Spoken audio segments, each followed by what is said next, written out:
दोस्तों, क्या आपको मालूम है कि मस्जिद अक्सा रात को खाली क्यों करवाई जाती है? कौन से फरिश्ते यहाँ पर पहरा देने आते हैं? सीसीटीवी कैमरा में जब देखा गया तो क्या नज़र आया?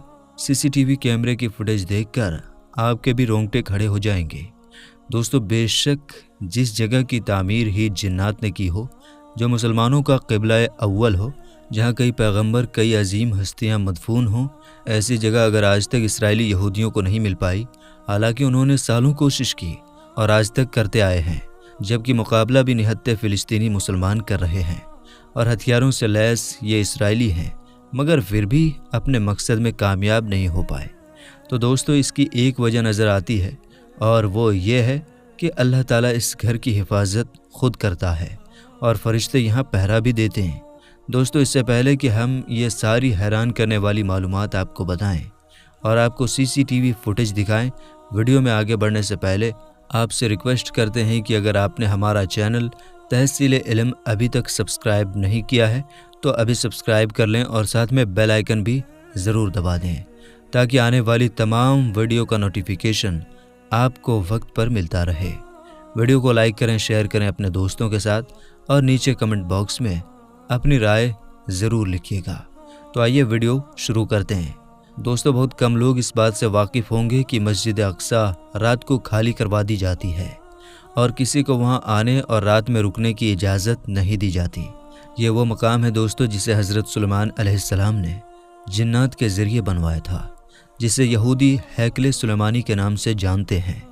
और यही वो पाक मकाम है जहाँ हज़रत मरियम सलामुल्लाह अलैहा के बदन पाक में हज़रत ईसा अलैहिस्सलाम थे और हज़रत जिब्राइल अलैहिस्सलाम रोज़ उनके लिए जन्नत से खाना लेकर आया करते थे। और यही वो मुक़द्दस मकाम है जहाँ मेराज के लिए हमारे आका सल्लल्लाहु ताला अलैहि वसल्लम की सवारी मस्जिद नबवी से एक ही रात में मस्जिद अक्सा तक तशरीफ़ ले आई और फिर यहाँ से आगे मेराज का सफ़र शुरू हुआ। दोस्तों, मुसलमानों के इस मुक़द्दस मकाम में ऐसा कुछ हो चुका है जिसका तसव्वुर भी इंसानी अक़ल के लिए दुश्वार है। कहते हैं दोस्तों, रात को इसको खाली रखने की वजह यह है कि कुछ सालों पहले की बात है, एक शख्स जो मस्जिद की निगरानी और दूसरे उमूर सर अंजाम दिया करता और रमज़ान के महीने में अक्सर इबादत के लिए मस्जिद अक्सा में होता था, एक दिन वो मस्जिद में बिल्कुल अकेला था और इबादत के बाद तकरीबन रात के 1 बजे वो वापस जाने लगा और मस्जिद के दरवाजे को बंद किया तो उसे अंदर से किसी की आवाज़ आने लगी। उसने गौर किया तो वो कुरान पाक की तिलावत की आवाज़ थी। उसने दरवाज़ा खोला, अंदर जाकर जब देखा तो मस्जिद बिल्कुल खाली थी और उसके अलावा और कोई भी वहाँ पर मौजूद नहीं था। तो फिर दोस्तों, आवाज़ आखिर किसकी थी और कौन तिलावत कुरान पाक कर रहा था? वो दोबारा वापस मुड़ा, दरवाजे को बंद किया तो उसने फिर तिलावत कुरान पाक की वही आवाज़ सुनी। उसने फ़ौरन दरवाज़ा खोला, अंदर जाकर देखा, मगर ना ही कोई वहाँ मौजूद था और ना ही कोई तिलावत कुरान पाक कर रहा था। उसने दरवाज़ा फिर से बंद किया तो आवाज़ दोबारा आने लगी। वो पहले तो डर गया, फिर दरवाज़ा खोल कर देखा और फिर अच्छी तरह से मस्जिद का एक एक कोना छान मारा, मगर उसे वहाँ कोई शख्स ना मिला।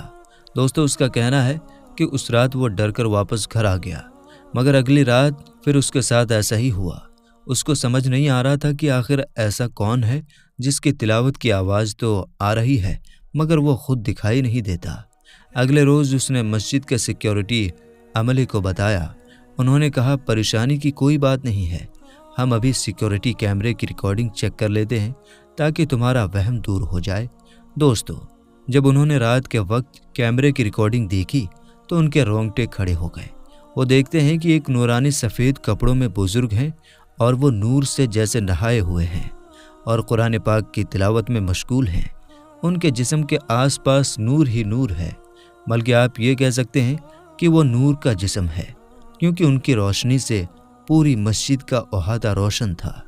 फिर मेरे दोस्तों, उन्होंने बहुत सी रातों की रिकॉर्डिंग चेक की तो तकरीबन सभी में ऐसा ही कुछ पाया, बल्कि एक रिकॉर्डिंग में तो एक से ज़्यादा नूरानी मखलूक नमाज भी पढ़ती दिखाई थी। ये सारी बात इमाम मस्जिद और इंतज़ामिया को बताई गई और सीसीटीवी फुटेज दिखाई गई। तो इंतज़ामिया और इमाम मस्जिद ने यह फ़ैसला किया कि रात के वक्त में मस्जिद खाली रखी जाए ताकि फ़रिश्ते अपनी इबादत खुलकर कर सकें। इसके बारे में एक आलिम का ये भी कहना था कि अब तक अगर इसराइली निहत्ते मुसलमानों से مسجد نہ لے پائے ہیں تو یقیناً اللہ اپنے فرشتوں کے ذریعے اپنے گھر کی حفاظت فرما رہا ہے، تبھی آج تک یہودی مسجد اقصیٰ پر قابض نہیں ہو پائے ہیں۔ دوستو، اسی طرح معراج کے عظیم سفر میں ایک واقعہ رونما ہوا تھا جو کہ ایک پادری نے بیان کیا، اور وہ مسجد اقصیٰ کا بہت بڑا پادری تھا۔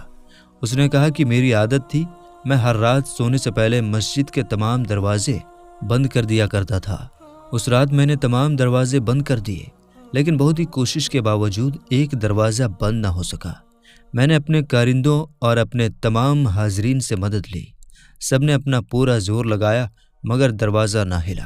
بالآخر میں نے بڑھئی کو بلایا تو انہوں نے اسے دیکھ کر کہا کہ اوپر کی عمارت نیچے آ گئی ہے، اب رات میں کچھ نہیں ہو سکتا، صبح ہی دیکھیں گے۔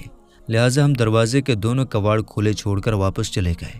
صبح ہوتے ہی میں واپس وہاں آیا تو دیکھا دروازہ بالکل ٹھیک ہے، مسجد کے پتھر پر سوراخ ہے اور سواری کے جانور باندھنے کا نشان اس میں نظر آ رہا ہے۔ یہ منظر دیکھ کر میں سمجھا کہ آج رات انتہائی کوشش کے باوجود دروازے کا بند نہ ہونا اور پتھر میں سوراخ کا پایا جانا اور اس سوراخ میں جانور باندھنے کا نشان موجود ہونا حکمت سے خالی نہیں۔ میں نے اپنے ساتھیوں سے کہا کہ آج رات اس دروازے کا کھلا رہنا صرف نبی پاک صلی اللہ تعالیٰ علیہ وسلم کے لیے تھا۔ یقیناً نبی پاک صلی اللہ تعالیٰ علیہ وسلم نے مسجد اقصیٰ میں نماز پڑھی۔ دوستو، معراج نبوی صلی اللہ تعالیٰ علیہ وسلم اصل میں معراج بندگی ہے۔ عظمتوں اور رفتوں کے اس سفر میں اللہ تعالیٰ نے اپنے محبوب بندے اور رسول کو انگنت انعاماتوں سے نوازا۔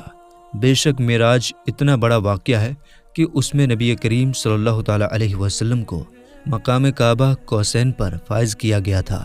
قرب اپنے اس انتہا کو پہنچا کہ ہمیں اس کا ادراک بھی حاصل نہ ہو سکا۔ فاصلے مٹتے چلے گئے، دوریاں ختم ہوتی چلی گئی، حجابات اٹھتے چلے گئے۔ درجات کے اس عظیم الشان بلندی پر جب جلوائے افروز ہو کر بھی عاجزی اور انکساری کا پیراہن اس رسول عظیم صلی اللہ تعالیٰ علیہ وسلم کے لیے باعث اعجاز بنا رہا۔ قرائے ارضی پر واپسی ہوئی تو سیاہ لامکہ حضور صلی اللہ تعالیٰ علیہ وسلم کا بشری و تہذیبی وجود سلامت تھا۔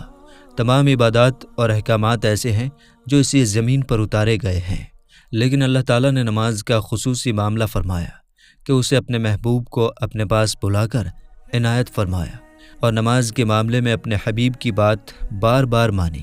حضرت انس بن مالک رضی اللہ تعالیٰ عنہ سے مروی ہے کہ رسول کریم صلی اللہ تعالیٰ علیہ وسلم پر معراج کی رات 50 نمازیں فرض کی گئیں۔ پھر آپ صلی اللہ تعالیٰ علیہ وسلم کے بار بار کہنے پر کہ امت کمزور ہیں، ان میں کمی کی گئی، یہاں تک کہ 5 نمازیں کر دی گئیں۔ پھر اللہ تعالیٰ کی طرف سے ندا آئی، اے محمد صلی اللہ تعالیٰ علیہ وسلم، میرا فیصلہ تبدیل نہیں کیا جاتا، اور بے شک آپ اور آپ کی امت کے لیے ان 5 نمازوں کے ساتھ 50 نمازوں کا ثواب ہے۔ سبحان اللہ۔ اللہ کے رسول صلی اللہ تعالیٰ علیہ وسلم فرماتے ہیں، نماز مومنین کی معراج ہے، نماز تحفہ معراج ہے۔ ایمان کے بعد شریعت کا پہلا حکم نماز ہے۔ حضور پاک صلی اللہ تعالیٰ علیہ وسلم پر اول بار جس وقت وحی اتری اور نبوت کریمہ ظاہر ہوئی، اسی وقت حضور صلی اللہ تعالیٰ علیہ وسلم نے بتعلیم جبرائیل نماز پڑھی، اور اسی دن تعلیم حضور اقدس ام المومنین خدیجۃ الکبریٰ رضی اللہ تعالیٰ عنہا نے نماز پڑھی۔ دوسرے دن حضرت علی رضی اللہ تعالیٰ عنہ نے حضور صلی اللہ تعالیٰ علیہ وسلم کے ساتھ نماز پڑھی کہ ابھی سورۃ مزمل بھی نازل نہ ہوئی تھی۔ تو دوستو، ایمان کے بعد پہلا حکم نماز ہے۔ اللہ تعالیٰ سے دعا ہے کہ اللہ پاک ہمیں 5 وقت کی نماز پڑھنے کی توفیق عطا فرمائے اور ہمارے دلوں کو ایمان کی روشنی سے سرشار کر دے۔ آمین ثم آمین۔